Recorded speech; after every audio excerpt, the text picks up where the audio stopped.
Fox 10 investigates high-stakes gaming in Arizona. In 2021, the state went all in on legalized sports betting.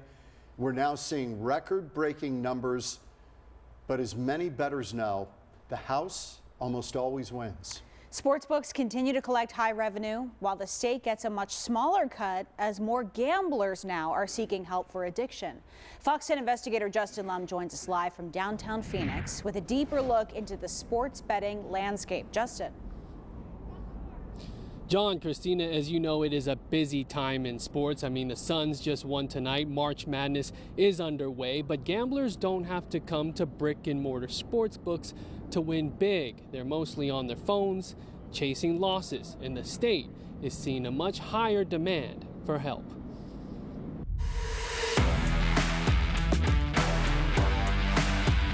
The Phoenix market is a major hub for professional sports, well represented in the biggest leagues, namely the NFL, MLB, and NBA. Nearly 40 U.S. states have some form of legalized sports betting. In 4 years, Arizona jumped into the top 10, ranking 7th in the amount of money wagered by bettors, behind states like New York, New Jersey, and Nevada. Gamblers in Arizona have wagered more than $22 billion as of December 2024, according to the state's Department of Gaming.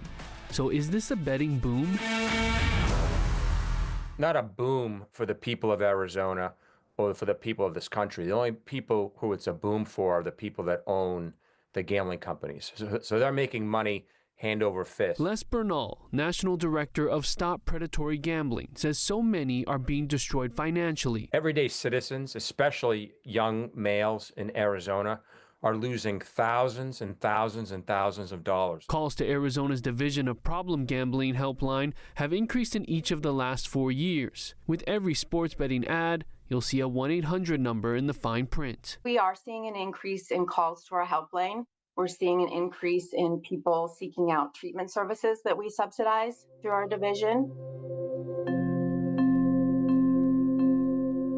Frezi Mendez is a husband and father of 3, raising his family in a small West Phoenix apartment. He's finally ready to admit he has a problem. I'm like fighting demons, Justin, and that's just the truth. I just see like, oh, here's a team that I know is gonna get destroyed. I already know, you know what I mean? So I got an extra $500, an extra $1,000, you know what I mean? And I really don't. Since Arizona legalized sports betting in 2021, Mendez has wagered nearly $140,000, mainly through his FanDuel app. He's won $128,000, still in the red, but says the high is like nothing else. Taking money from Vegas, from the casinos, through sports betting is like a high I can't compare it to anything else, you know?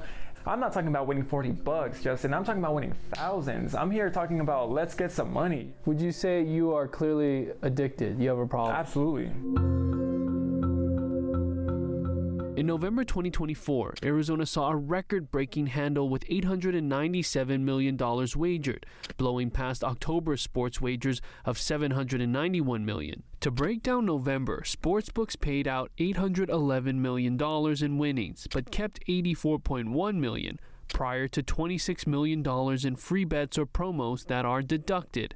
This left operators with around $57 million, and Arizona took its cut of $5.7 million in privilege fees, commonly known as a sales tax. In the age of smartphones, placing bets through mobile apps is normal. In fact, 99% of the money wagered last November were mobile bets. The numbers show DraftKings, FanDuel, and BetMGM are the most popular for wagers. Mendez takes me through his plays, including a bet on a video game streamer. So this right here is just me betting on the Boston Celtics, a video game, and the guy's name, the streamer, his name is Silver. From gaming to pro tennis. I don't know who, I don't have a clue of who this guy is. I just bet on him because I was watching the tennis game in real live time, and I'm like, I think this guy's gonna win, and I was correct. Betting anywhere from $100 to $1,000. And I bet $944 for this guy to win, and if I remember correctly, they lost by 2 points. 2 points, and again, this is a video game. That's $1,000. How upset were you? I threw my phone in the car. That is the #1 indicator of somebody who's going to become an addictive gambler. And you don't need a PhD in addictive science to know that. So you see this roller coaster. It's a roller coaster. Exactly. That's exactly what it is. And you get that rush every time you win. Exactly. And then when you lose, you're just at the floor. Go back to work, and at work I'm thinking about what bets I'm gonna make next. Mendes tells me he has sought help a few times, but finds himself right back on his phone, chasing the money. Looks like and sounds like an addiction. Absolutely, 1000%. There are no visible signs of problem gambling, but if you or someone you love has a gambling addiction, the behavior is all too familiar. The state's helpline is not only taking calls for problem gambling, texts doubled in the fiscal year of 2024 from 610 to a little more than 1,200. Motivational messaging subscriptions have also increased year to year. We know that that's a modality that younger people prefer, and I think people in generally prefer the anonymity of that texting option, so we've really seen that taken off. Elise Mickelson is the director of the Problem Gambling Division. Presence is key as sports betting continues to ramp up. So we have marketing campaigns, making sure we're getting the word out on social media, television, radio, so that people know that they can call our number, text our number. But as Arizona tries to help gambling addicts, it won't stop collecting their money. There's a 10% tax on vendors for online betting and 8% for retail bets. Since legalization, around $112 million have went to state coffers. The state goes to great lengths to give the appearance that people are being protected, that somehow we have these hotlines and we'll send you messages if you're having a problem. The business model for online gambling operators, and in partnership with the state, is based upon the addicted gambler. Bernal says regulations on advertising are needed to help the next generation of eligible gamblers. After spending time with Mendes, it became clear the answer to this question depends on winning and losing. Will he quit sports betting? I don't want to say yes, I don't want to say no, but for me to be betting over $100,000 in a 3-year span and only be down 8,000, to me it's actually kind of a plus, honestly. It's like going to the casino and only coming down $100. But as he talks about his young family, starting a business and buying a house, a sobering moment takes over. He knows how easy it is to get back in the game. I just want to be normal. I hate that sports betting became legal here. I really do.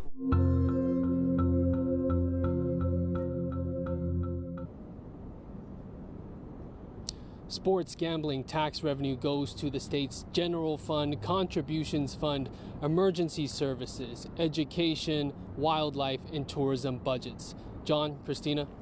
Boy, Justin, first of all, Mr. Mendes, you got to hand it to him for his brutal honesty about this world. He's very honest about what's going on. The state is awash in gaming money, but how much is spent on problem gamblers?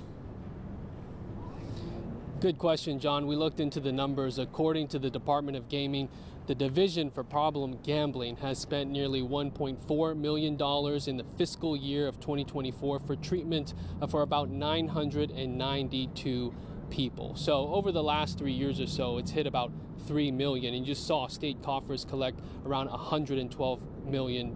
Now, recently there was a study done on the surge in sports betting. Researchers believe there must be more public health and policy reform so that more tax revenue actually goes to treatment for people with addiction issues. Yeah, more money out there, more problems, right? But we got to know, how is Frezzy doing? Has he quit? Does he plan to quit? Christina, I checked in with Frezzy today, and he says he thinks he is done. I asked him about his last bet. It was in February for, of course, the Super Bowl. I guess he didn't do so well, but this has been a roller coaster, as we just described in this story. And meantime, I did talk to the director of Problem Gambling, and she tells me that there will be a peer support and recovery program that will be in the works soon to help bolster resources. Okay, Justin Lum tonight. Justin, thanks. Very interesting.